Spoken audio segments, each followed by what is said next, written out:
Do you need more ideas for using your 8x8 patterned paper? Hi, I'm Jess from JessCrafts.com and I'm here to help you make the most of your crafty supplies and time. So let's get making. Today I have 8x8 paper busting template for 5x7 cards number 1. So I have a collection in the Etsy shop of 10 ideas for using 8x8 patterned paper to make 5x7 cards with no pattern paper scraps.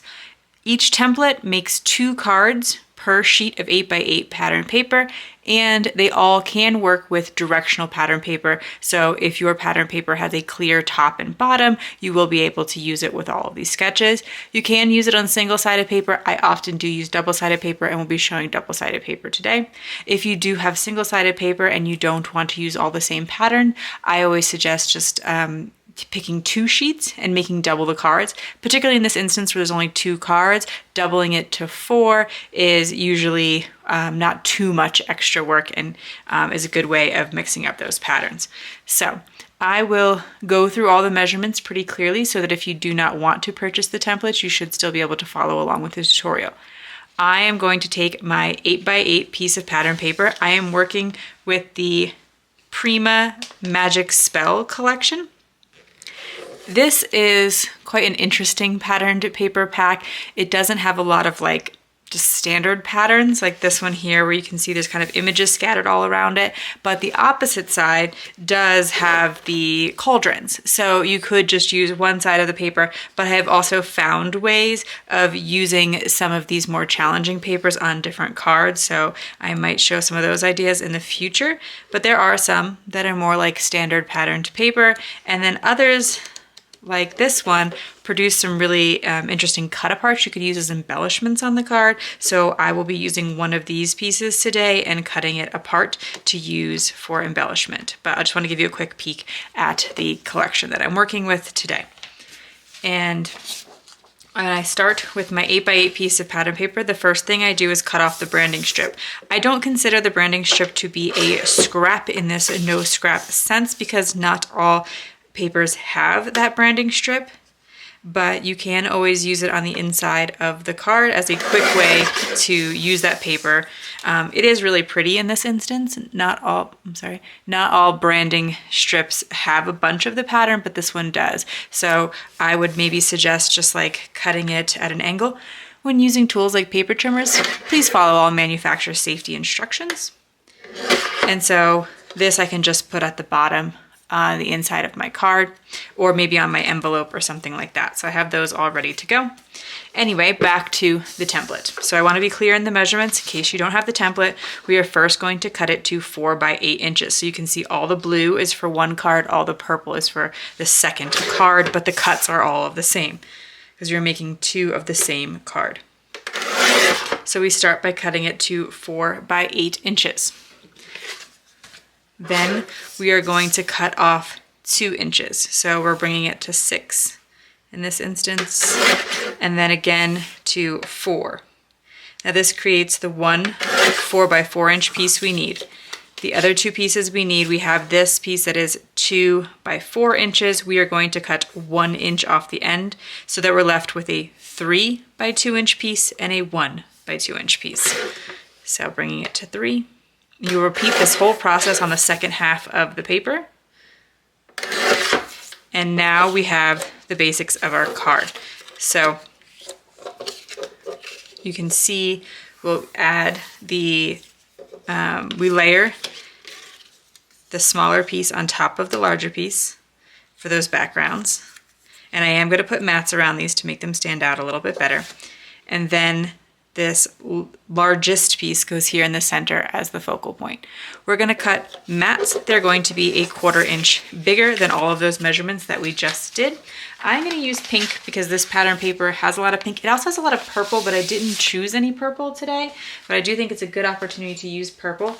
I do have some scraps. I keep them all in these job ticket holders, and so I want to see if maybe I can cut a few things from these scraps. I don't think I'm going to get my 4x4 inch squares out of that, or my 4¼ by 4¼ because they need to be a 1/4 inch bigger. So we'll start with a piece that's 8½ by 11 On the 11-inch side, we'll cut off 4 1/4. That'll leave us with a piece that's 4 1/4 by 8 1/2. So then when I take that 8 1/2 inch side and cut it at 4 1/4, I'll have 2 pieces that are the same. So that would be the most efficient way to do that. And then you could keep working with this if you started with the full-size piece in order to cut the rest of your mats. But like I said, I had some scraps, so I want to see if I can use them. I'm wondering if this one might be 2 1/4 inch wide, so then I can get some of the pieces that I need. I have a piece that is 2 by 3, or so, I guess it's kind of tricky. I want to be consistent in how I say the measurements, but I don't always do that. It's 3 inches wide by 2 inches tall, so I need a piece that is 3 1/4 by 2 1/4 tall. So that is for this piece here. And then a second one of those for the second card. Then I need a piece that goes with the 1 by 2 inch. So looks like this. So I'm going to need it to be 1 1/4 by 2 1/4.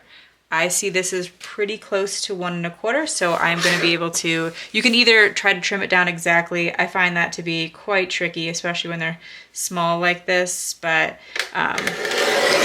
we'll get it down to exactly 1 1/4. And then I'm going to cut it at 4 1/2, 2 1/4, and now I have all the pieces that I need. I actually don't have to worry about these pieces at the top being terribly precise because we are going to cover some of it with our larger 4 by 4 inch piece. I apologize, I think I was a bit confusing with the mats. They are all 1/4 inch bigger than the patterned paper pieces. So if you're able to get the patterned paper pieces size, 1 by 2 inches, 3 by 2 inches, and 4 by 4 inches. I did need to cut 4 that were the 3 1/4 by 2 1/4 side because there's 2 for each card, and the same thing with the 1 by 2s, which is where I think I was a little bit confusing. So again, I apologize about that. But then I do want to cut this apart here. So this I'll be cutting it generally with my paper trimmer here, and they will work out to generally be about 2 1/2, although the math doesn't quite add up there, by about 2 inches.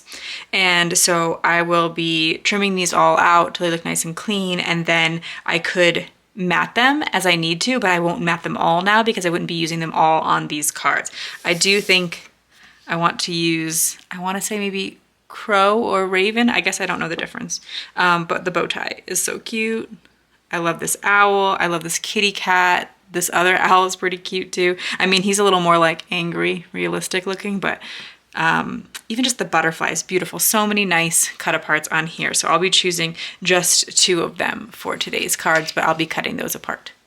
Let's finish off these cards. So I did cut some sentiment banners out of the back of this 4 1/4 by 4 1/4 inch piece, since I was going to be covering most of it anyway, and then my sentiment would perfectly coordinate. I am putting a little bit of cardstock here just because there's 2 layers of pattern paper and cardstock behind this. So if I try to stick it to this background, it might not stick over time. I think this will not only make it look a little smoother, but also give it a better chance of not coming apart later.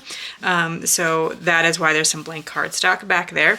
And then I have my 2 pieces that I cut apart. And my sentiments, this is Happy Halloween, stamped in black versifying ink from the scrapbook.com Trick or Treat stamp set, but I was just stamping a simple Halloween greeting. And I did this because I felt like while these images are really cute, bewitching and enchanting, they're fine. You also, if you wanted to add like somehow, if you had like you are, that could be fun too. But I just wanted something that was a more clear sentiment for a card. So I'm going to add these sentiments on top of where it says bewitching and enchanting on these cut aparts. And I'm going to, I've positioned the sentiment so that it is to the left side because that's where the words that I'm covering up also are, but I need to just make sure that I don't put them over so much that when I'm going to cut off this piece, but I need to make sure that the sentiment is all the way on there. And then I'll turn it over. I find this easiest rather than trying to cut from the front. I find I get a less accurate cut, or sometimes I accidentally cut off things I don't want to. So I like to turn it over if possible and cut from the back. And then I have my sentiments all ready to go, and I can place them just kind of wherever looks good to me on these squares. So I could place it down the center because I am kind of drawing your attention to the center of the card with the stripes. However, because I have offset the sentiment and I've kind of leaned it to one side, I would like to do the same with this focal point. Also, I think it's nice to kind of break things up a little bit, you know, rather than keeping everything centered.